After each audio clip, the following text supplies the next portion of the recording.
नमस्कार दोस्तों, स्वागत है आपका एक और नई वीडियो में। जैसा कि आप देख पा रहे हैं, Haryana government human resources department की तरफ से आज दिनांक 30 जनवरी 2026 को एक और लेटर जारी हुआ है। इस लेटर के बारे में देखते हैं क्या बताया गया है। जो लेटर है वो है regarding to update and port of accurate data of eligible contractual employees for security of service on HKRNL T&A database register। इसके अनुसार कि जो HKRN का जो डाटा है वो सही से बिल्कुल अच्छे तरीके से अपडेट करने के बारे में जो दिशा निर्देश दिए गए हैं उसके संबंधित ये लेटर है। तो आइए देखते हैं इस लेटर में क्या विस्तार से बताया गया है। तो देखिए दोस्तों, क्या कहा गया है इस लेटर के अनुसार। हरियाणा सरकार के मानव संसाधन विभाग द्वारा 30 जनवरी 2026 को जारी इस आदेश का मुख्य उद्देश्य अनुबंधात्मक कर्मचारी यानी कि जो कॉन्ट्रैक्चुअल जो एम्प्लॉयज़ हैं के डेटा को अपडेट करना है ताकि उन्हें हरियाणा संविदात्मक कर्मचारी सेवा की सुरक्षा अधिनियम 2024 के तहत लाभ मिल सके। इसके जो मुख्य बिंदु हैं उसमें क्या कहा गया है। पहले पॉइंट में कहा गया है डेटा पोर्टिंग और समय सीमा, यानी कि उन अनुबंधात्मक कर्मचारियों के लिए पोर्टल फिर से खोला गया है जो 31 मार्च 2022 को या उससे पहले नियुक्त हुए थे और जो अभी भी फिलहाल सेवा में हैं। HKRNL पोर्टल पर डेटा पोर्ट करने की अंतिम तिथि जो है 20 फरवरी 2026 निर्धारित की गई है। जो दूसरा पॉइंट है उसमें क्या कहा गया है, उसमें OTP से संबंधित जो समस्या है उसके बारे में बताया है।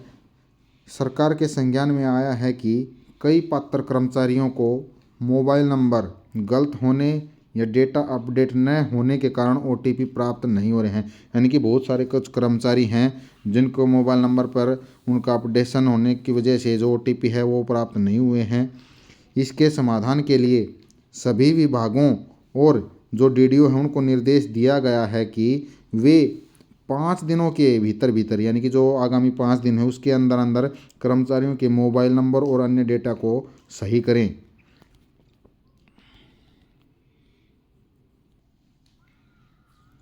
जो तीसरा पॉइंट है, तीसरे पॉइंट में कहा गया है कि जो विभिन्न श्रेणियों के लिए जो अलग अलग निर्देश दिए गए हैं, यानी कि पार्ट 1 के कर्मचारी इनका जो डेटा है HKRNL डेटाबेस पर अपडेट किया जाना है और पार्ट 2 के कर्मचारी जो हैं उनका डेटा ट्रेजरी और जो अकाउंट्स विभाग है उनके माध्यम से अपडेट किया जाना है।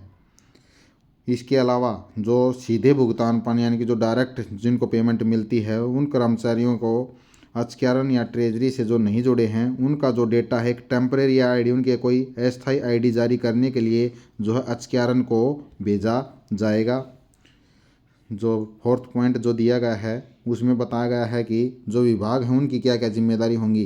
HKRNL और ट्रेजरी विभाग को निर्देश दिया गया है कि वे पोर्टल के सुचारू संचालन के लिए HKCL के साथ रियल टाइम डेटा साझा करें। यानी कि जो HKRNL और जो ट्रेजरी विभाग हैं उनको आदेश दिए गए हैं कि जो पोर्टल है उसको सही से सुचारू रूप से चलाने के लिए जो HKCL है उसके साथ जो एक्यूरेट डाटा है उसको साझा करें।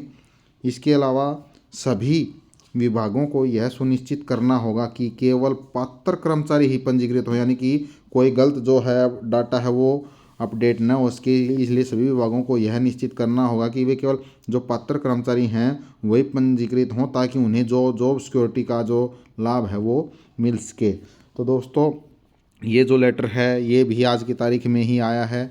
इसके साथ साथ ही एक और जो लेटर आया है उस लेटर के अनुसार जो जॉब सिक्योरिटी पोर्टल की जो अंतिम तिथि है वो 31 जनवरी से बढ़ाकर 20 फरवरी 2026 कर दी गई है। यानी कि जो साथी पहले रह गए थे जो HKRN में पोर्ट नहीं हो पाए थे उनके लिए भी जो तारीख है पोर्टल की वो खोलने की है वो 20 फरवरी 2026 है। उसी तरह से अब जो जॉब सिक्योरिटी के लिए जो तारीख बढ़ाई गई है वो भी 20 फरवरी 2026 तक ही है। इसलिए जो भी साथी अभी तक अपना फॉर्म नहीं भर पाए हैं तो वो साथी अब 20 फरवरी 2026 तक हर हाल में अपना फॉर्म भर दें, क्योंकि इसके बाद शायद डेट आगे नहीं बढ़ेगी। यही आपके लिए अंतिम मौका है। तो वीडियो को यहाँ तक देखने के लिए सभी साथियों का धन्यवाद। अगर वीडियो आपको सही लगी है तो दूसरे दोस्तों तक जानकारी पहुँचाने के लिए वीडियो को शेयर करें और चैनल को सब्सक्राइब करें। धन्यवाद साथियों।